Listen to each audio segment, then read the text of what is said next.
يا كريم، أنا شايل المواصلات دي. كل مرة نفس المعاناة. تدور على تاكسي نضيف وسعره معقول وسواق بني آدم، وفي الآخر بتتمرمط. ليه ما تجربش رو ليموزين؟ أنا بقيت زبونهم الدائم. را ليموزين؟ أول مرة أسمع عنهم. إيه اللي بيميزهم؟ شوف يا سيدي، رو ليموزين بتوفر لك خدمة توصيل من وإلى كل مطارات مصر وبكل سهولة. القاهرة، سفنكس، برج العرب، حتى الغردقة وشرم الشيخ. أسعارهم كويسة وأسطول العربيات بتاعتهم تحفة، حاجة كده موديل السنة. أسطول كامل؟ يعني عندهم عربيات كتير؟ طبعا، وكلها مجهزة بأحدث التكنولوجيا.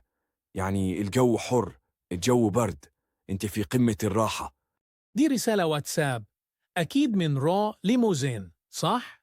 بالضبط. السواق بيتصل عشان يأكد ميعاد الوصول،